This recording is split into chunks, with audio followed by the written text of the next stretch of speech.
Mulheres em espaço de poder, com a possibilidade de tomada de decisão e transformação da realidade. É o que a gente sonha, a participação de mulheres mais e mais nesses espaços. Mas existem aquelas que estão construindo esse caminho para que a gente tenha a esperança que um dia tenhamos a tão sonhada paridade.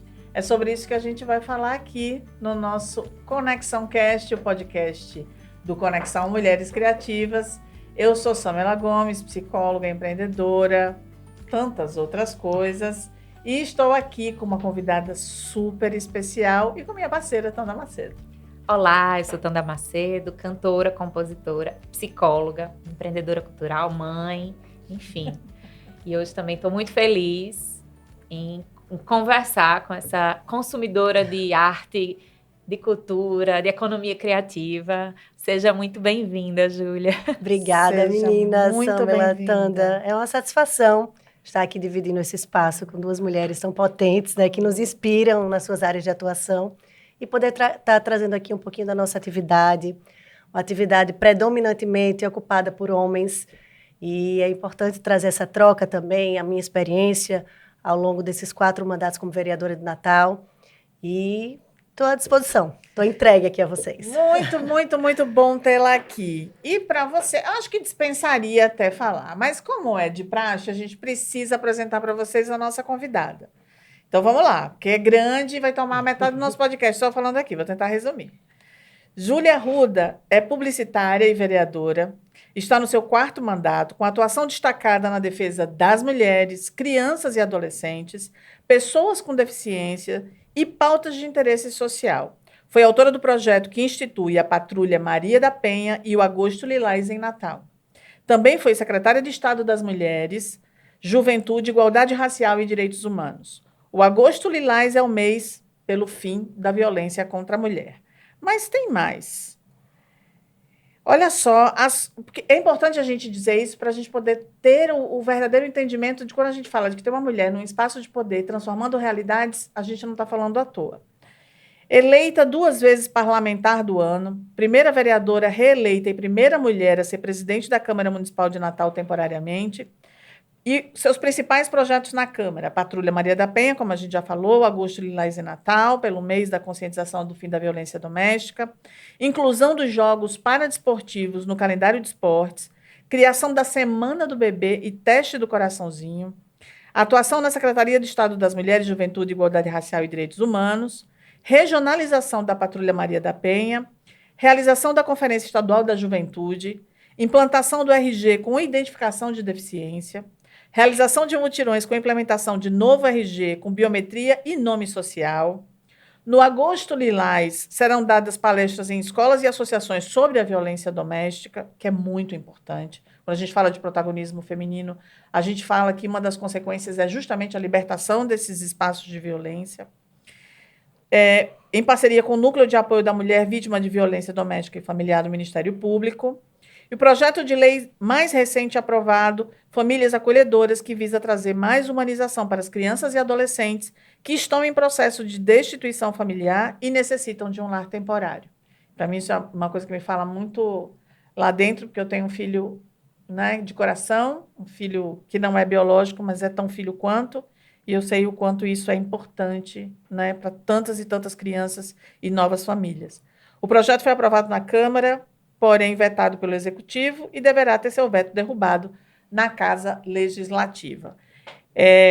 Extenso, mas intenso e necessário para ser dito, para que vocês possam entender um pouquinho mais sobre o desbravamento dessa nossa vereadora. Primeiro, meninas, eu queria aqui externar a minha satisfação de estar aqui, participando desse podcast aqui com vocês, falando para outras mulheres, e dizer que não poderia ser em uma época melhor, nesse Agosto Lilás, né? Um mês tão cheio de significados para nós que lutamos e militamos pela defesa dos direitos das mulheres.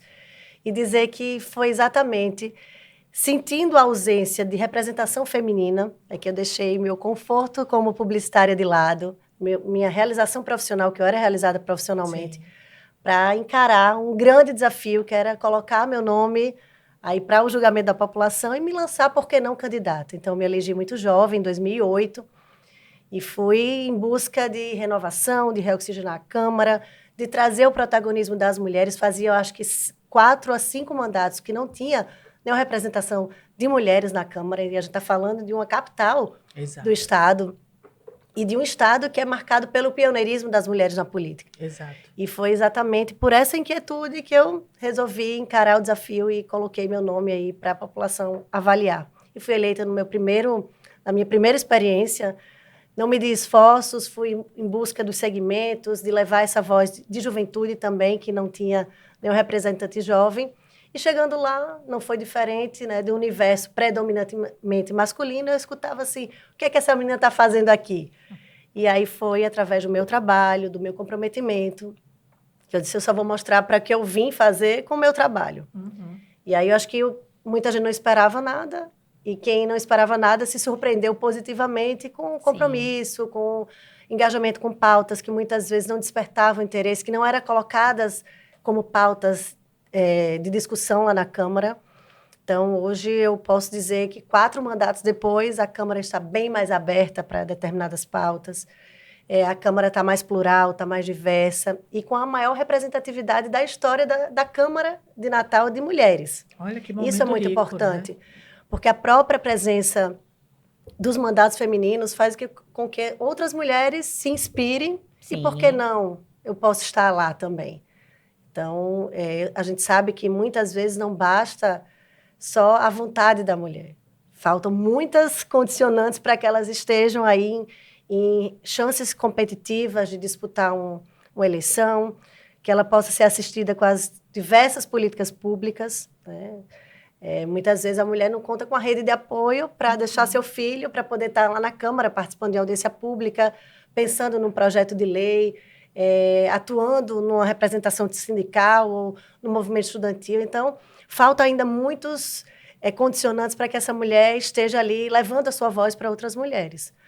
Então, eu posso olhar um pouquinho com essa minha trajetória aí, dessa experiência por 4 mandatos consecutivos como vereadora de Natal, com muito orgulho, né? Mostrando que a gente não foi ali só para compor, vai ser mais uma que vai passar ali. Não, acho que a gente fez uma história, tem feito história lá na Câmara, tem colocado as mulheres como protagonistas das suas vidas, lutando para que outras mulheres tenham as oportunidades, né? Sejam assistidas pelas políticas públicas e que finalmente sejam livres, sejam donas das suas vidas e livres de violência. Como é o mês temático, né, esse mês do Agosto Lilás, que a gente possa fazer ecoar essa nossa voz. E é muito interessante porque eu acredito que todas nós conhecemos uma mulher que sofreu algum tipo de violência, né? Acho que todas nós conhecemos algum caso.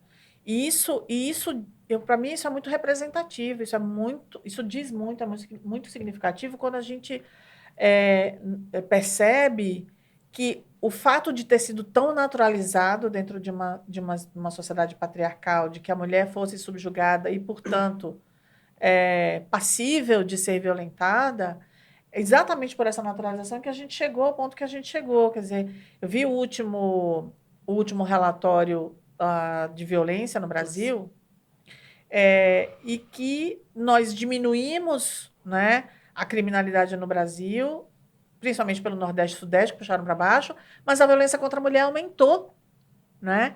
E a gente sabe que ainda existe a subnotificação.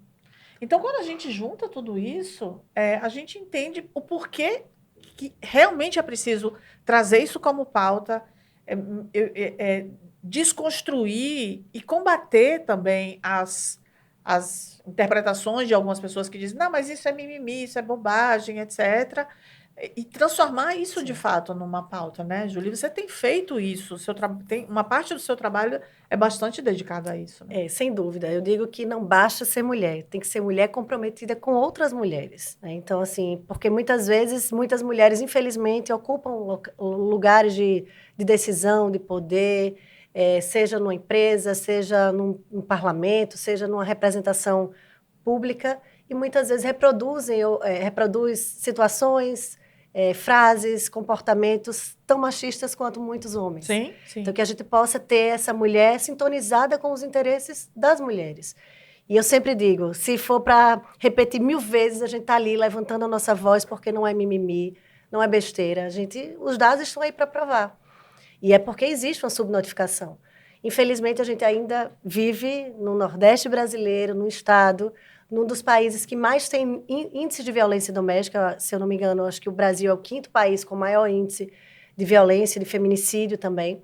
E, infelizmente, a gente não está inserido numa ilha. Uhum. Ainda há uma naturalização, desde muito cedo, né? As meninas deixam de estar na sala de aula porque estão fazendo e abreviando uma etapa importante das suas vidas, que é fazendo os afazeres domésticos, né? Fazendo almoço para o seu irmão mais novo, cuidando da casa. Isso é uma violação. É que elas crescem reproduzindo modelos que muitas vezes são naturalizados. Aqueles meninos que muitas vezes colocam as meninas em situação desfavorável, né? Desrespeitando as meninas nos simples gestos, nas simples coisas, certamente serão futuros agressores. Então, eu tenho a oportunidade de estar ocupando uma cadeira na Câmara, sendo a representante de muitas mulheres que são invisíveis, estão invisíveis nas suas comunidades, mas que querem que aquela lei, que aquele requerimento, que aquela iniciativa legislativa, ela possa chegar e atender quando ela mais precisar. Então, por isso que a gente não mede esforços de estar lá na Câmara, legislando, fiscalizando os atos do poder público e levando para as comunidades.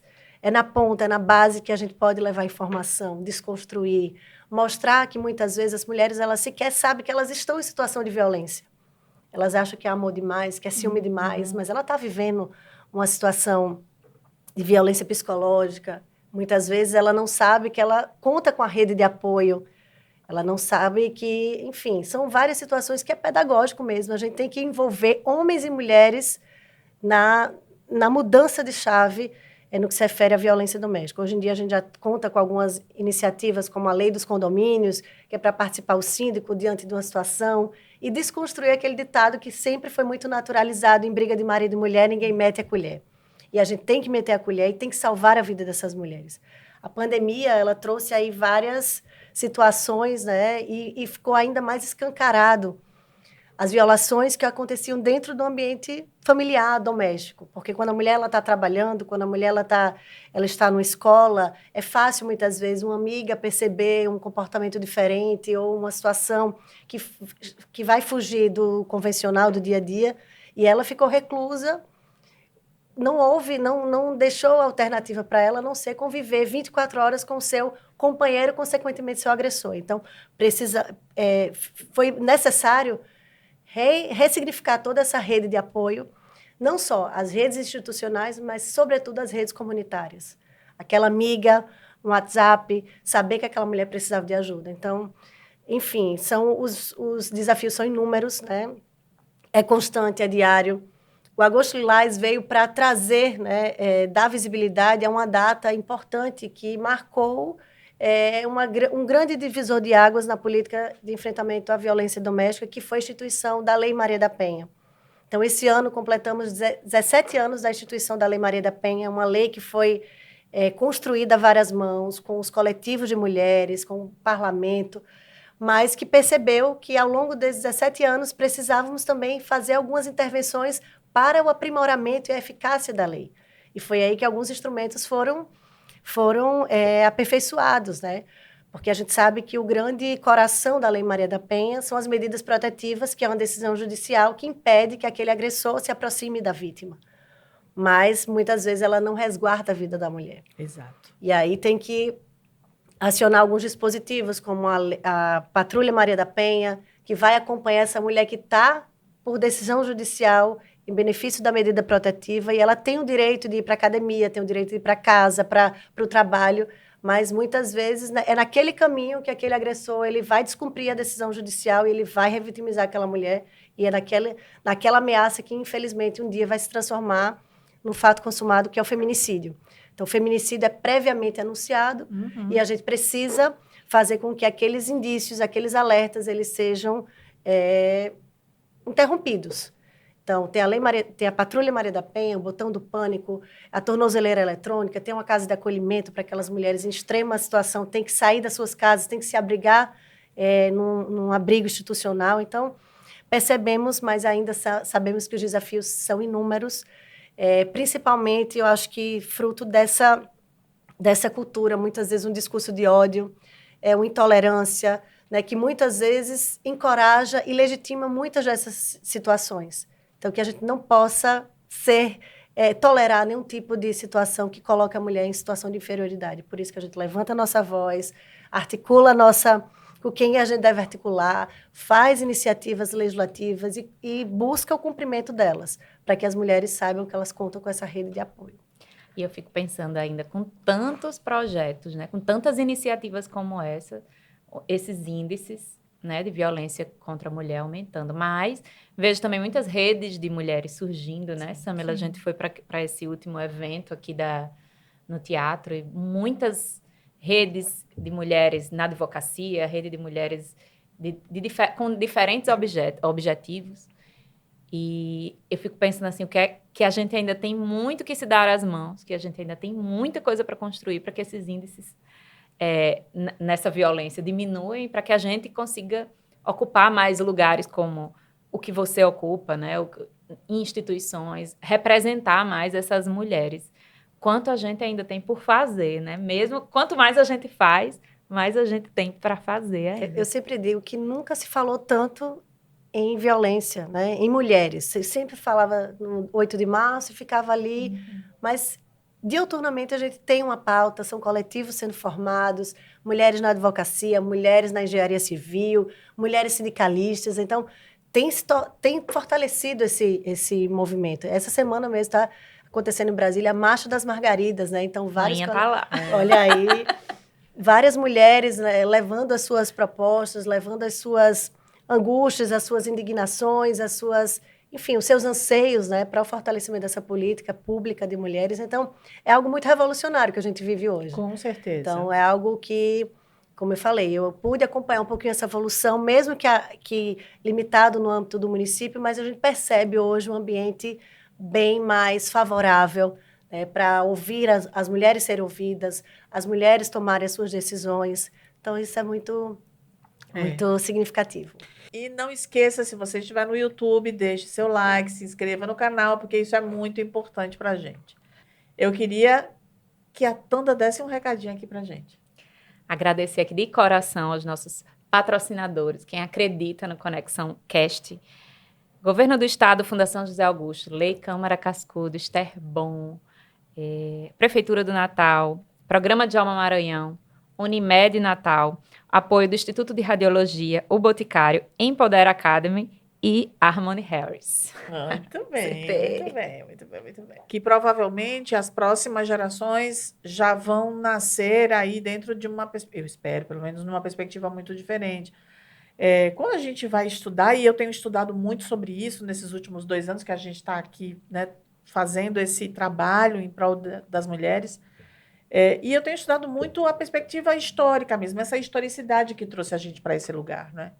Então, na medida em que a mulher era patrimônio do homem, assim como uma casa, assim como e tinha o seu, dentro dessa divisão social do trabalho, tinha um lugar muito recortado, né, de edificar a casa, os filhos, cuidar dos filhos, cuidar do marido e cuidar do patrimônio desse marido, sem nenhum tipo de liberdade ou qualquer tipo de direito civil, é que a gente entende por que mesmo anos, né, 400, 300 anos depois, você ainda tenha resquícios dessa mentalidade. E é essa mentalidade que faz com que... Ontem eu estava conversando com um advogado, ele falando sobre uma mulher que estava sob uma medida protetiva, descumprida várias vezes, que já tinha sido descumprida várias vezes, e absolutamente nada estava sendo feito. E por mais que ele estivesse ali, não é aqui em Natal, é num outro município aqui do nosso estado, mas que ele diz assim, gente, é impressionante como parece que você está falando sobre alguma coisa boba, né?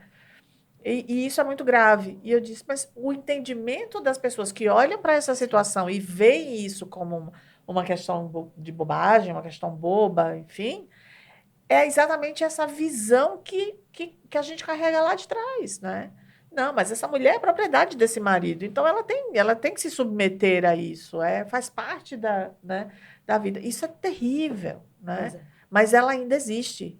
A gente precisa entender que ela existe para poder que a gente ter medidas para desconstrução. Agora, eu tenho uma pergunta mais íntima, vamos dizer assim. Como é que foi para a mulher, Júlia Arruda? Porque a gente sabe que você estava ali como publicitária, você mesma já disse ali no começo, publicitária, muito Realizada, né? realizada, reconhecida, porque tem uma questão da realização, mas tem a questão do reconhecimento. Numa grande, se não uma das maiores agências que a gente tem aqui no Nordeste, e de repente virar essa chave e dizer eu quero mais, quero fazer mais, né? Como é que foi isso para a mulher, para a esposa, para a mãe, enfim, para todos esses papéis, né? Que de qualquer forma tiveram que se formatar aí dentro de um outro modelo. Bem, não foi uma decisão fácil, né? Então, por mais que eu tivesse esse desejo, por mais que eu já gostasse dos bastidores da política, eu sempre participei dos bastidores da política, era grupo de jovens, era articulação com a juventude, passeata, comício, né, que tinha naquela época. Sempre gostei, fui apaixonada. Nasci num ambiente muito que respirava política. Tenho referências das minhas avós, né? Minhas duas avós, de um lado e de outro, uma foi prefeita, outra foi vereadora no interior. Então, já nasci muito nessa atmosfera. Mas uma coisa era eu estar nos bastidores, outra coisa é ser a protagonista de toda essa história. Então, eu confesso que eu avaliei muito, né? Houve o convite, o estímulo de alguns amigos, mas eu sabia que, acima de tudo, tinha que ser uma decisão muito particular, muito pessoal. Então, como eu falei, eu já era realizada profissionalmente, trabalhava e atuava numa agência. Estava num momento pleno, posso dizer assim, né? E você encarar uma vida assim pública, com julgamentos, né? Com tudo isso, ainda mais por ser mulher. Eu não tinha nenhuma referência de mulher jovem na política. Tinha Vilma, né? Que sempre foi uma inspiração, sempre foi uma mulher à frente do seu tempo, uma pioneira aqui na pauta, mas na política como um todo, mas não tinha uma representante assim que estivesse mais próximo, que frequentava os mesmos lugares que eu frequentava. E aí fui com a cara e a coragem. Inicialmente foi assim. Fui, pensei um pouco, ouvi meus pais, assim, meu pai me apoiou, minha mãe disse, olha, eu sei como é o ambiente, mas o que você decidir, eu lhe apoio. E aí resolvi, de fato, vamos desbravar. Se é para entrar, vamos assim. Eu acho que as pessoas nem esperavam a minha desenvoltura, meu contato. Eu sempre fui muito assim de ter esse contato, de gostar de ouvir as histórias. E isso tive uma facilidade, né? Porque não tem uma fórmula. Como é que você vai encarar? Não, é contactando os amigos, desbravando. Então, fui para as 4 regiões de Natal, ouvindo as pessoas e colecionando aí muito o repertório. O repertório aí que me possibilitou realmente a ter esse acúmulo de experiência e dizer, não, hoje eu me sinto pronta, preparada para encarar esse enorme desafio. E aí são várias etapas, né? Quando eu me elegi, eu era solteira, enfim, ia para Carnatal, e aí começou a pressão, né? No primeiro momento foi assim, na minha posse. Vários homens subiram, e eu me lembro muito isso, é bem curioso. E aí vários homens subiram para receber o diploma, e eu subi de vestido. E aí, fio, é aquela coisa, meu Deus do céu, como é que... Me assustou um pouco. Confesso que eu fiquei um pouco assustada. E no outro dia era a minha perna que estava... O assunto era minhas pernas que estavam nos jornais. Como até hoje, né? O assunto da posse do presidente Lula era a roupa da Janja. E aí, assim, para vocês verem como o recorte da mulher sempre tem outro tipo de exploração, de especulação, enfim. E aí eu disse, não, vou ficar mais ouvindo, né? Acompanhando, ouvindo mais do que me pronunciando, e fui.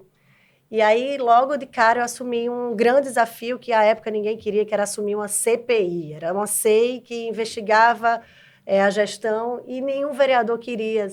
Vamos lá, eu vou. E aí fui.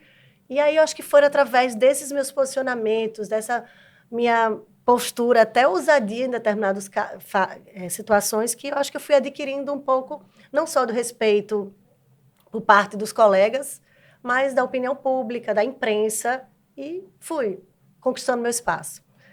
E aí eu digo que ao longo desse tempo, na reeleição, e aí depois conheci Renato, aí namorei com o Renato, e somos até hoje, né? São 15 anos de relacionamento, então eu acho que Renato, ele acompanhou também um pouco essa minha trajetória. E a virada de chave foi depois que Romeu nasceu. Sim. Que aí, se tudo tinha sentido, se tudo fazia sentido, tudo se tornou ainda mais sensível. Se eu lutava pelo direito da mulher a amamentar nos espaços públicos, eu fazia porque agora eu tinha conhecimento de causa, eu estava participando daquilo, né? Tinha legitimidade de falar.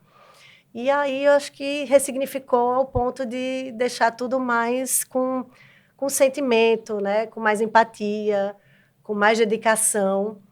E aí a prova de fogo foi porque a Câmara a gente está falando, Romeu fez 4 anos esse ano, né? E a Câmara não tinha previsão de uma licença maternidade. Não tinha um banheiro feminino. Então, eu lembro a época, Diane Macedo, a época ela era vereadora, o filho dela nasceu 1 mês depois, tinha um berço no gabinete dela, porque não tinha previsão de licença maternidade com 1 mês, era licença médica e a vereadora tinha que voltar para poder desempenhar suas funções.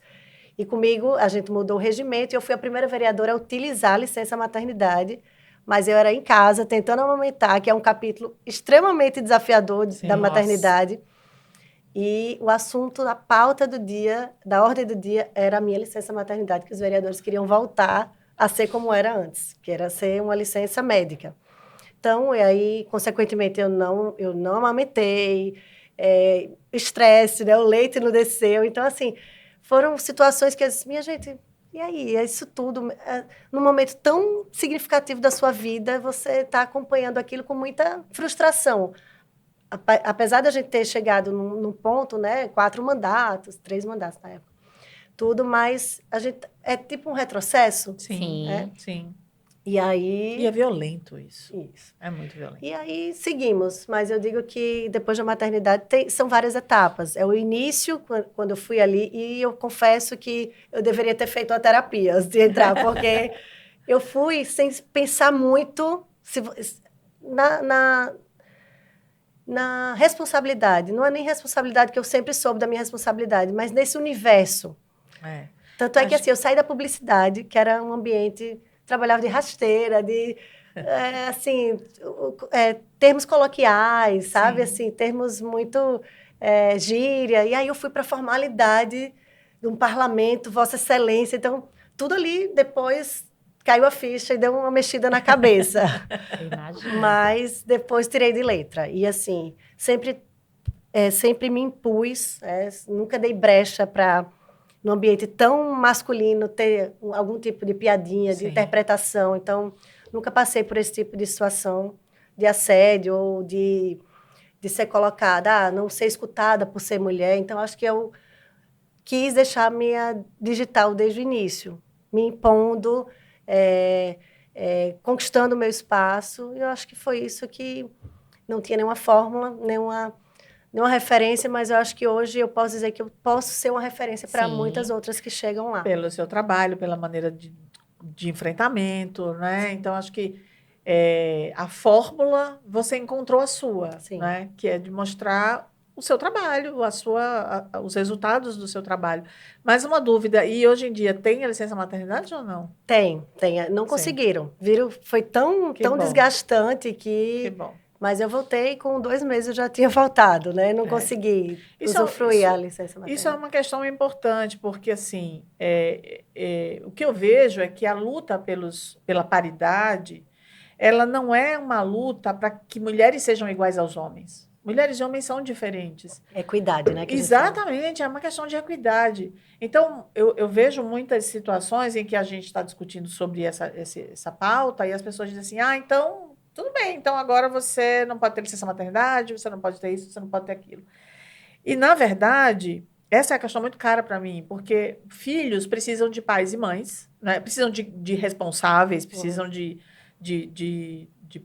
tutores responsáveis, precisam de pais responsáveis.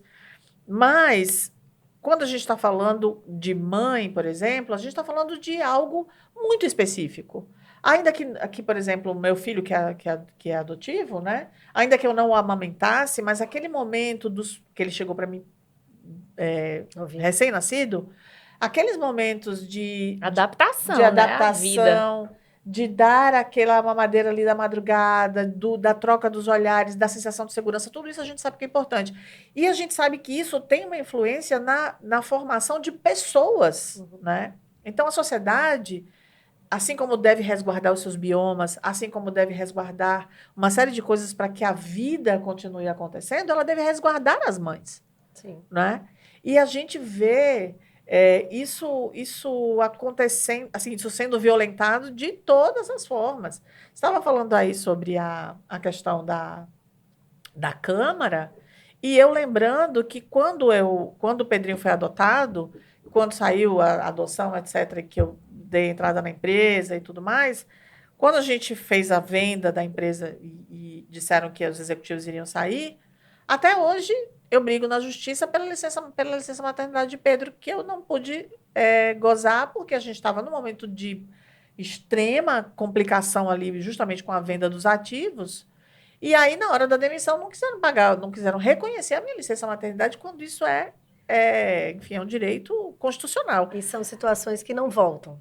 Que não Aquele voltam. período que você perdeu, que eu perdi, não volta. Não volta. Mas você sabe o que é pior? O que eu escutei de um advogado, homem, é assim: deixa eu dar uma olhada no advogado de lá.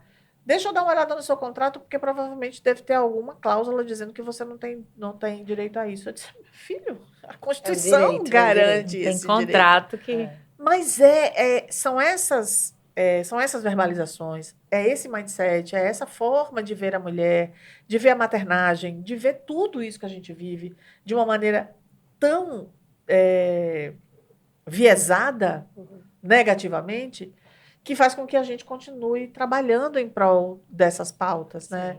E quando for necessário, né? Ainda precisa, a gente tá muitas vezes a gente defender o óbvio. Exato. Mas é necessário. É isso. Necessário a gente estar usando esse espaço aqui para falar para outras mulheres. Porque acha, não está na empresa, é CEO da empresa, é vereadora. Acho que tem as dificuldades, né? Tem as etapas, né? O enfrentamento diário. Então, Exato. vamos continuar levantando essa voz. E desafios parecidos, né? Assim, a Sim. gente geralmente passa por desafios um pouco parecidos. Exato, exato. A condição da mulher faz com que ela, por essa historicidade, acabe passando por situações muito semelhantes, né? Assim, seja de uma violência doméstica, seja de uma violência como essa que a gente acabou de falar, seja da piadinha, seja da maneira como nos coloca no lugar de que, assim, aqui é inadequado, você não pode vir para cá, o seu lugar é na casa, cuidando do seu filho, porque senão você não está fazendo alguma coisa que não é... E só para... Eu, quando entrei na Câmara, eu não fui com esse discurso, eu vou defender a mulher, eu vou me envolver... Não, foi natural, orgânico, porque a gente entende o ser mulher.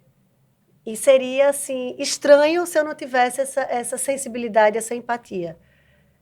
É inadmissível hoje a gente ver e acompanhar, pensar aqui, eu tenho uma pessoa que está com meu filho. Sim. Mas, assim, quantas mulheres que não contam com a rede de apoio? São 1.700 crianças hoje fora da sala de aula porque sequer têm um acesso, não tiveram a sorte de serem sorteadas pelo sorteio do município para ter uma vaga de creche. Sim. Então, é o básico que falta, né? Então, é aquela mãe de criança com deficiência que tem que andar alguns quilômetros e, geralmente, são mães solo, não tem um companheiro porque eles não aguentam muitas vezes o rojão e deixam mesmo, assim, em pleno tratamento, em plena... Seja uma criança com câncer, seja... Você vai na casa do Valpaiva, no GAC, no Hospital Infantil Varela Santiago, as histórias se repetem, infelizmente, né? É o mesmo modelo, porque as mulheres... Eu acho que não daria para a gente, né, a carga dessa responsabilidade se a gente não desse conta, porque a gente dá conta mesmo, né? A gente dá conta. E a gente está seguindo aí para os finalmente aqui do podcast, mas eu queria agradecer imensamente a sua presença. É muito importante para a gente saber que existe alguém como você ali, lutando pelos nossos direitos, né? Trabalhando, estudando e fazendo com que haja, de fato, transformações. E a gente fica muito feliz de ter uma representante como você, Júlia. Muito obrigada, de verdade. Eu que agradeço. E eu queria que você deixasse uma mensagem aqui para as nossas ouvintes, para as nossas, né, para as pessoas que estão nos assistindo, e que agora, nesse momento, estão super inspiradas, dizendo assim, eu confio, eu sei que essa realidade vai se transformar. O que você diz aí? O que você deixa para elas? Eu não sou muito boa, assim, dessas mensagens motivacionais, mas eu acho que a gente pode traduzir um pouquinho da nossa bate-papo aqui, né? Eu acho que as mulheres, elas sabem e elas devem confiar no seu potencial. Elas saibam que elas não estão só, que elas contam com a rede de apoio, que ela conta com mandatos comprometidos, com leis que possam as assistir. E no que compete a nós, enquanto mandato, serei incansável para que a gente possa ter mulheres vivendo suas vidas plenas, emancipadas, empoderadas, que tenham a sua autonomia financeira. A gente não falou muito disso, mas é importante também que a gente não veja a mulher só em situação de vítima. A gente tem que dar a essa mulher também a oportunidade para ela reconstruir a sua vida. Por isso que a gente também pensa nessa questão da qualificação, da inserção dessas mulheres no mercado de trabalho, que é um grande desafio, é um abismo aí. Uma vez que essa mulher denuncia seu agressor, ela precisa saber que ela tem uma vida para além de uma violência. Exato. E a gente precisa oportunizá-las. E dizer que contem conosco, contem com o nosso mandato, com a minha sensibilidade. Em tantas pautas, eu digo, se eu pudesse resumir o meu mandato, é um mandato que está conectado com gente, são pessoas, né? Então, eu não imagino estar na minha função, desempenhando a minha atividade sem ter sem se arrepiar, sem o coração dar aquela acelerada, sem me emocionar, sem chorar, enfim. Eu acho que é através disso que eu mantenho aí acesa sempre essa chama para continuar aí com o meu propósito, com a minha missão. Muito bom. Obrigada. Bom. Obrigada.